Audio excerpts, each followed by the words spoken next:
My name is Chris Hogan, joined here by Tony Maniscalco, who leads our new client deployments and has an absolute wealth of knowledge on much of what's going on and what's worked. Um, our lens, even as prior operators of hundreds of stores, has always been what visibility do we need and what would you do with it? Retail turnarounds start with a kind of a reset in management mentality first. And our goal has always been to break the thinking of, I do the best with what I have. We hear it a lot from underperforming stores, and we want to replace that thinking with kind of a get better mentality. Get better data, get better decisions, get better practices, get better profits, get better environments, get better people, and so on. Today we have live examples across the various tactics. The learnings come from deployments across many multi-unit environments, small footprint retail, wireless stores, car washes, mall stores, kiosks, restaurants, construction sites, airports, you name it. We like to say if it can be tracked, monitored, and improved, Rebiz can help. And we've got a lot of experience in many of those different areas. We will have the Q&A open today, so should you have any questions or comments that you'd like to add, feel free to do that. What is a turnaround? At its most basic, it's profit improvement in underperforming locations. Those with low sales and or profits, typically stemming from sales practice issues, employee issues, operational matters, bad customer experiences that kind of come with those three. And it assumes in a turnaround that you have sufficient customer traffic. If you don't, and that's been verified, then that becomes kind of a real estate issue. If you do, then a turnaround is in play. Wanted to provide, kind of a sneak peek at the results for today, things that we'll go over. And you'll notice, I mean, they're not insignificant amounts. We'll actually show you why the data says that's more common. And without further ado, here are the 7 keys: establishing truth and accountability, increasing traffic, increasing conversion rates, increasing profit per visitor, optimizing labor factor, aligning compensation to profit objectives, and sharing information and simplifying management. So, retail key number 1, establish truth and accountability. Truth is built on accuracy, and our chairman is known for saying, there is a truth, whether you find it or not. And when you do, you're working with real information, real data, a real understanding. If you don't have truth, you can feel it, right, in an organization. And you feel it through the excuses, frustration, kind of that disconnection between employees and management. Yeah, Chris, my experience, as well as, talking to a lot of other dealers in this type of scenario is when you are forced to use inaccurate or wrong numbers to manage and hold your teams accountable for goal setting and achieving goals. What I've noticed and seen is it really creates a very negative and toxic culture. And the result of that is, employees, number one, not buying into the company directive. When an employee, a manager, a district manager knows they're being managed to a number that's not correct, whether that's a sales number, a traffic number, a conversion number, like we all know the truth when numbers are very, very inaccurate or inflated. And the result of that was just this toxic, negative culture that was created. And for me, it was a lot of time and energy wasted. A lot of my time and energy was spent having conversations about these numbers, about how we came up with these goals, about why they actually, even though they're not accurate, we can still use them. And it just was this ping pong of conversations that really resulted in nothing. It was a lot of just time and energy that we spent just trying to get people bought in, which they didn't end up buying in. And then we had this negative kind of belief factor within what we were trying to achieve. And once we were really able to establish that truth, and once we see other dealers really be able to establish that truth, it allows you to kind of progress to the next part of what you're trying to do, which is spend your time and energy really putting together a plan and actually improving your sales instead of wasting all this time and energy just trying to talk about and figure out what numbers are real or what numbers aren't. The other half of that, of course, is establishing accountability. And accountability is built on consistency, right? We see this all the time. The reality is there are expectations, and those come from owners, they come from customers, and frankly, they come from coworkers. The reality is those who care follow up, those who care take the time to understand and genuinely want to help. Here's Harrison with some thoughts on how I read Google reviews for our stores and other Cricut stores in the area around us. Okay, just because I'm just a sick guy and I like to read this stuff. But no, because I want to see how we are doing compared to guys down the street. If there's another competing Cricut dealer or something, I want to know, how do we look in front of that one? And I read a lot of cases where people would be like, the store is empty. There's no one here. Somebody locked up in the middle of the day. I see people inside, but they locked the door. They're eating lunch. I see all this kind of weird stuff. We didn't have any of that. I mean, our stores were open, running. Our people knew they do goofy stuff like that, they're going to be termed out. And so that, I think, helped us perform better because this matrix is simple, but it kind of addresses an important dynamic. And it's about people and their environments. One of the most common things we hear in underperforming stores is, I know I have the wrong environment, but it's hard to get or keep good people there. On the top half are the right people, the bottom half are the wrong people. And on the left half are the wrong environment, and on the right half is the right environment.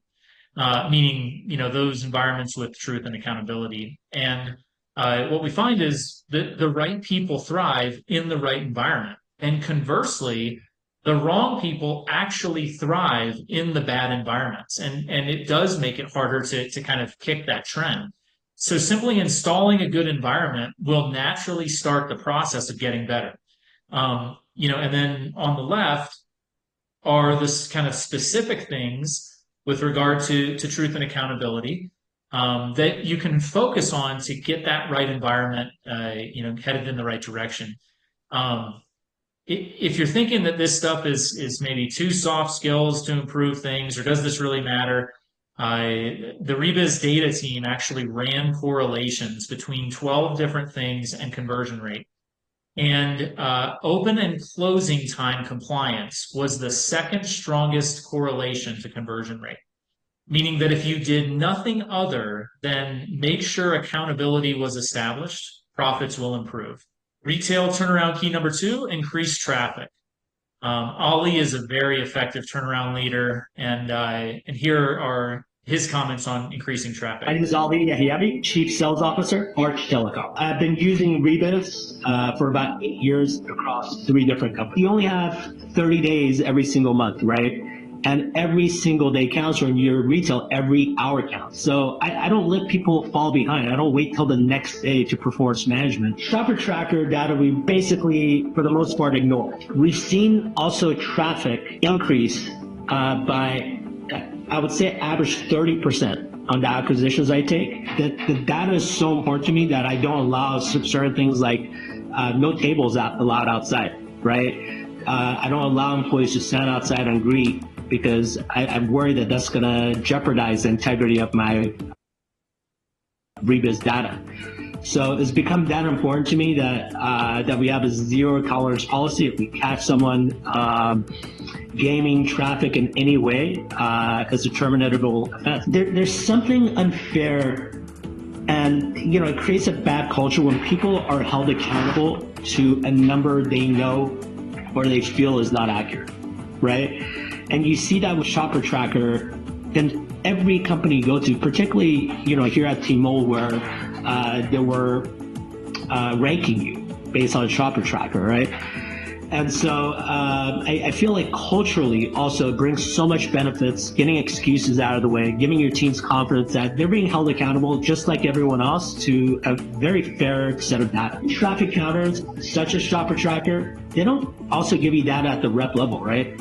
So then you're just holding the leaders accountable without enabling them to go and understand who their biggest underperformers are.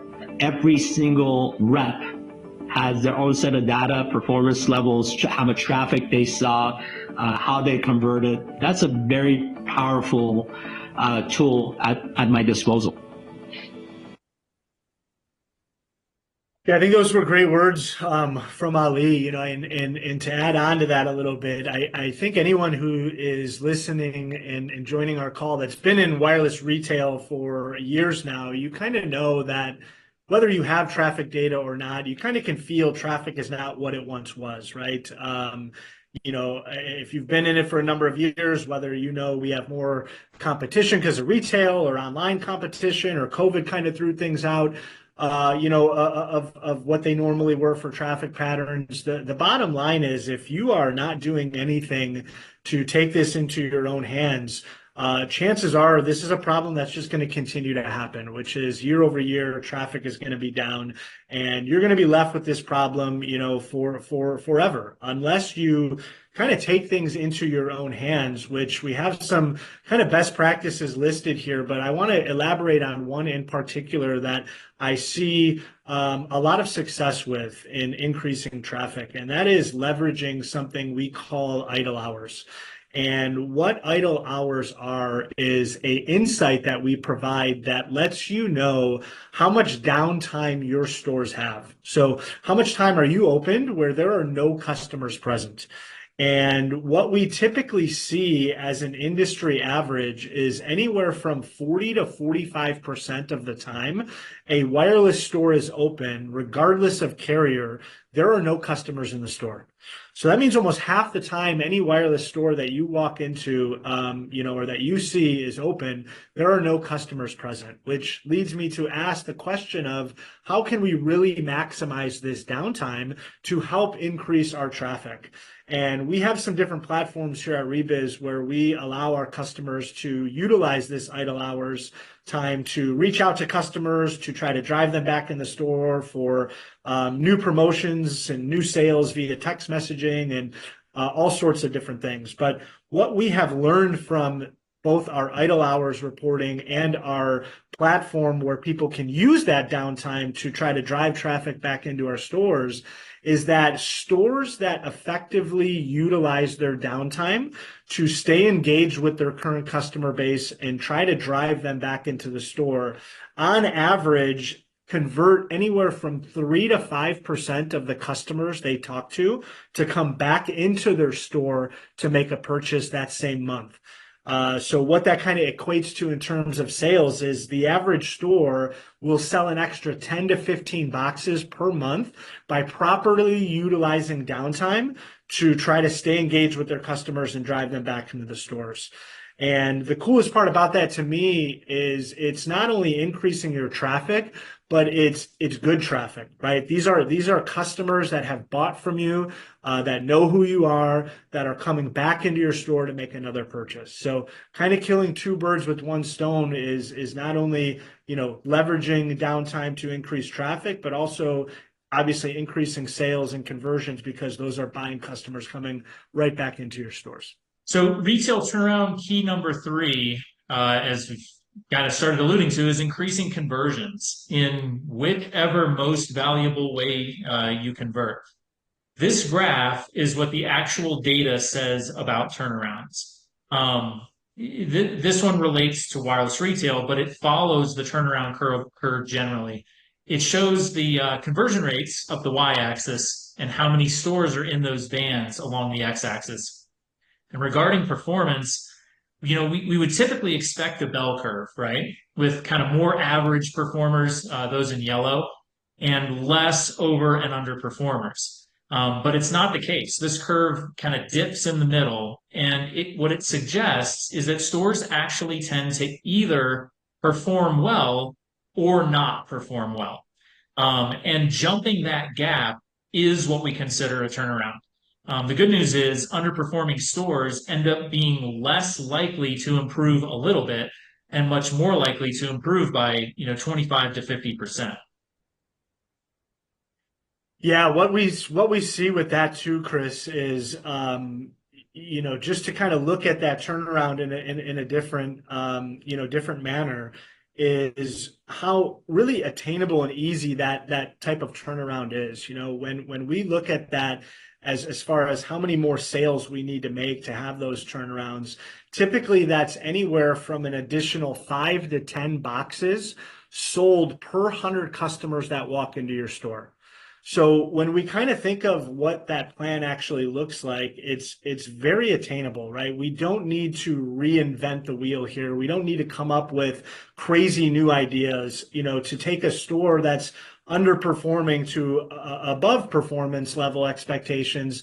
It's an extra couple sales here and there. And really how I see dealers maximize this is by simplifying each store that is underperforming to identify one or two behaviors that they are missing, which we know if we improve on those behaviors will result in higher conversion rates. And a couple of quick examples I'll share with you guys on how it really does come down to that. I was talking with a Verizon dealer recently, and they shared an example of how they had a store that they noticed about a week or so into the month was really underperforming. And this was a store that typically did well. They had the right data, so they were able to know that it wasn't a traffic problem. They were actually seeing more customers than they usually saw.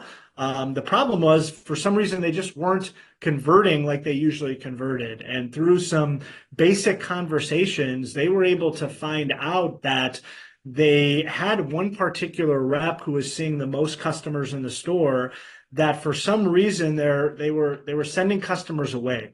There was a promotion that didn't start until the following month, and this rep was just telling every customer, hey, come back next month when this new promotion launches to get a better deal. And they were able to catch that immediately and fix that behavior. And the results were, by the end of the month, this store got back to its normal performance above 21% conversion, just by fixing that one behavior that they were identified because they had the right data. I had another prepaid dealer recently that this exact example happened over 60 days. They were part of the underperforming group, and 60 days later, they were in that 21 to 25% range for conversion. And I asked him how he did it. And he told me it boiled down to identifying one problem and fixing that one problem, which was he went to this store and observed reps working with customers for half a day. And what he noticed was that during bill payments, they were just clerking. There was no sales attempt whatsoever during bill payments. And that was his one behavior that he wanted to fix. He wanted to make sure that during bill payments, we went from just clerking to, I think he came up with a 4 or 5 step plan that during every bill payment, we're going to do, these 4 or 5 things: look up customer accounts, demo products, ask for referrals, right? Whatever those 4 or 5 things were, that's all he worked on the store with. And within 60 days, they fixed that behavior, and this store went from underperforming to overperforming. So I tell you these examples because, again, it's not reinventing the wheel to have this happen. These are most of the times 1 or 2 simple things that you can identify that will immediately see these type of results in your stores. We actually have an example of that here from Jason as well. Thanks, Tony. Reviz has exposed problems we didn't know we had. We had a location that Reviz probably saved, actually, because before we knew how many customers this location was seeing, it was just underproducing in gross profit. It just wasn't making a lot of money.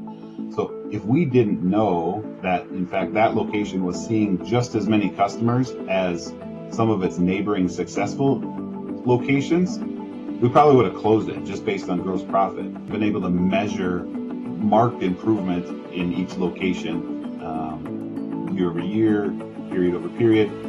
Our first year with the Reviz data, our company converted 13 people out of 100 people that walked into our stores. They made a purchase from us. Last year, 20 people out of 100 people made a purchase from us. And that 7%, when you're talking in hundreds of thousands of customers, that's a big return. Turnaround key number 4. Deloitte put out an article recently. It's called "The Future of Retail Metrics." It was a good read.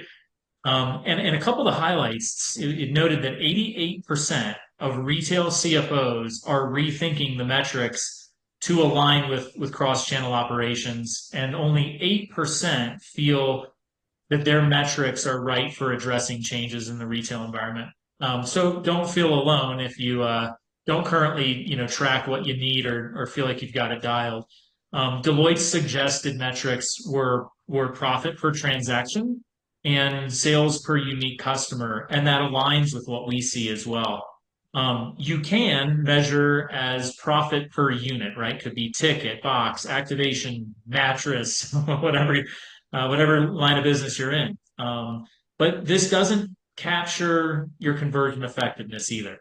Or you can measure as profit per traffic, profit per visitor, however you say it, which does marry conversion rate and ticket size. It starts with tracking customer-only traffic and conversion rates, right? You need those to calculate these. And then to Tony's point, you focus on those key levers in the sales approach, like the product offerings, attachment rates, the sales process folks are going through or not going through, and staffing so that interactions aren't rushed or distracted. Yeah, quick insight on a conversation I recently had on this exact topic with a dealer. They brought up that they manage the business based on profit per invoice right now, and similar to kind of what you described, Chris, they like a lot of people were starting to rethink, is that the best way to do it? They've operated that way for 10 years, where they've always looked at profit per invoice, and their whole evaluation on the business has been based on that. And he asked me the question of why should he change? He feels that that is working, that is right, but is open to looking at the business differently, but just kind of was having a hard time understanding why that was important. And we talked about an example that just kind of simply broke it down, where we looked at a store that made 2 invoices for that day. And both of those invoices were stellar invoices. They had multiple sales on it, multiple accessories, service fees. From a GP standpoint, both of those invoices were outstanding. And his evaluation of that store was that they did pretty good. They hit their GP per invoice goal. They sold a couple of boxes, and based on the way he was measuring performance, which was GP per invoice, both invoices were good. And I presented him with the question of, now what if I told you that an additional 30 customers came into your store and didn't make any purchase? And our conversation kind of really changed about how just important it is not only to look at the quality of the invoices you do, but really how much more important it is to understand how many opportunities were there. And in that example before, he might have thought the store performed well for the day, but if he knew that another 30 customers came in and did not make a purchase at all and had $0 in profit per customer, he would change the way he evaluated performance. He would change the way he made decisions about coaching, and just really kind of opened his eyes to, we have the data and capabilities now to take that next level of evaluation, and the results are just way better decision making and way more accurate ways of evaluating performance. So key number 5 is actually optimizing labor factor. And if you haven't worked with labor factor before, very interesting one. It's quite simple, right? It's labor hours divided by traffic routes. And it typically ranges from 0 to about 1.5. You'll notice scenario 2 there, 26 labor hours, 26 traffic groups, 1.0 labor factor, right? And lower numbers generally mean that you're more understaffed, higher meaning you're more overstaffed. Labor factor optimization helps answer, how much should I staff versus traffic to get the highest net profit, and that balancing of the math is a conversation we have frequently. So this chart is an example of the data used to answer the question, and it looks like a lot in the beginning. You can get very used to it very quickly. So on the far left column are those labor factor ranges, and then going right, it shows units, boxes sold in this case, the conversion rate, gross profit, labor hours and payroll costs, and then what net profit looks like. And the way to read this is by row. So during periods with a 0 to 0.5 labor factor, they sold 31,000 units, converted at 11.3%, et cetera. And as you get down to the bold line, we see that for this particular retailer, the optimal labor factor range is in that 1 to 1.25 range.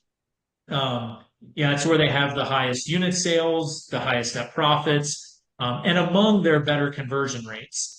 Our chairman's work in this area actually shows that tuning labor factor is causational to net profit, meaning that it doesn't just ride along and have a correlation. It actually causes increases and improves stores similarly from their baseline. So I was having a conversation and I said, so is there a difference in what we see in the amount of increase between an underperforming store, an average or an overperforming store? And I said generally it's a very similar increase that just rides up from the baseline from prior to optimizing for it.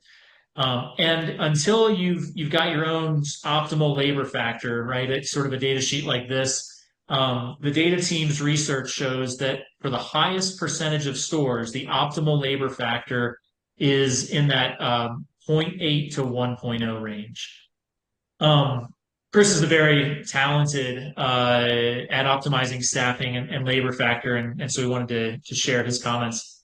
Rebiz has been a game changer in learning what we didn't know and being able to serve our people better with better opportunities, more insight into how our business could be performing and how we can give our folks more opportunity. I think the beauty part of having the Rebiz products and what the Rebiz team was able to teach us is that data changes from week to week. And when they go through the back end and they constantly refresh that data, we're always getting that up-to-date piece that our players are getting put in the right place to succeed every single time. And as the business changes, the data updates with it.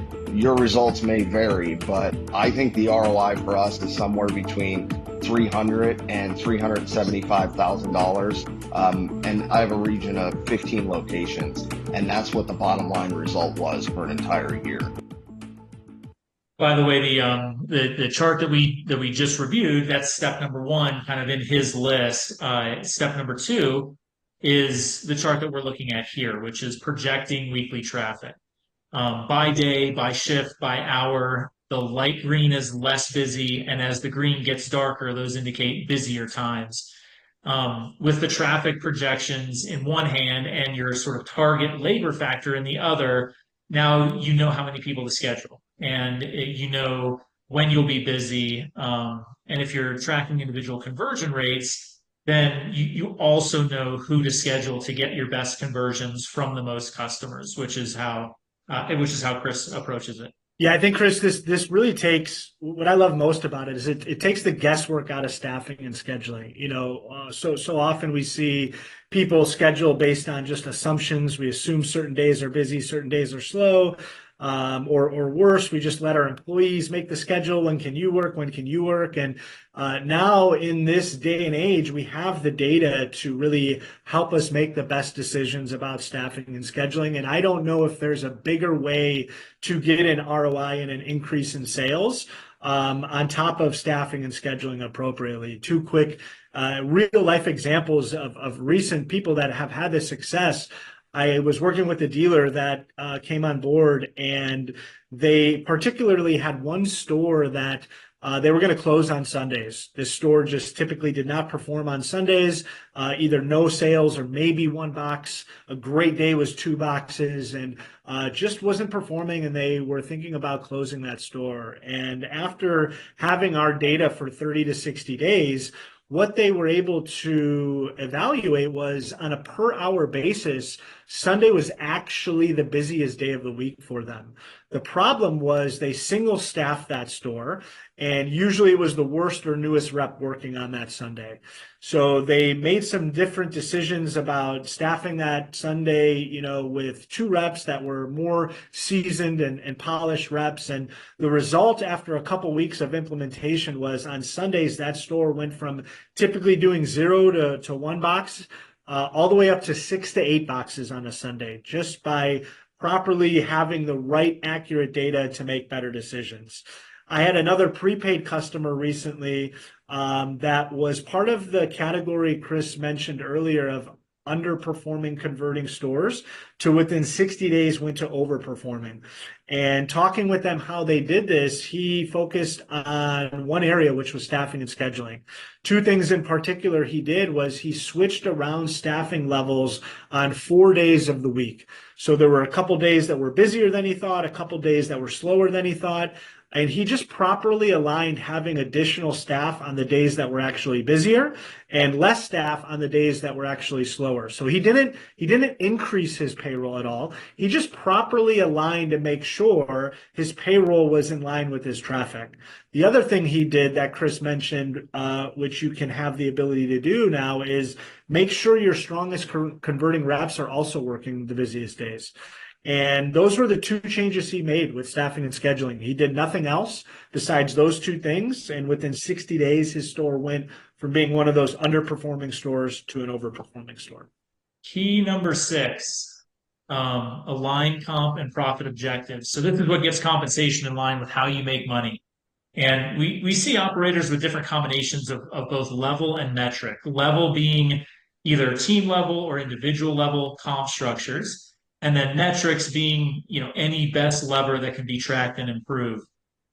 Generally, we see the strongest profit and performance from individual level quotas with conversion related metrics. At a basic level, probably because on a busy day, as an example, reps who have met a unit-based quota and teams who have met a unit-based quota may take the foot off the gas pedal.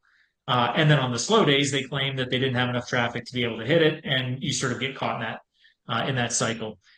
Here's Ali on the matter. He's quite good at this. And by the way, his target conversion quota is 25%. He mentioned that to us, but I don't think he says it in here. But really what Rebiz does is allows you to create a very fair and consistent sales culture. For example, I use it for quota setting. I could go into a meeting, which I do every Monday and Tuesday with our teams, and Rebiz and conversion has become the core of our performance management, right? And teams know it's accurate, I know it's accurate, so we go and we could remove excuses off the table, knowing that we have accurate data and have some really good and constructive conversations, hold people accountable, deliver training where needed.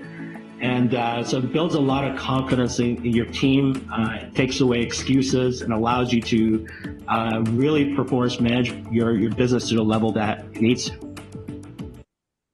This one is an example that had actually some of the biggest profit gains, and really by using only 2 of the 7 keys. It's an example from the car wash industry, about 200 locations, and they sell monthly memberships. Their key metric was attendance rate at the pay station. The percentage of time that someone was standing there offering a membership when a car pulled up. And they're an example of team level quotas and then tracking by 2 key metrics. When they started talking to Rebiz, they weren't tracking this stuff yet.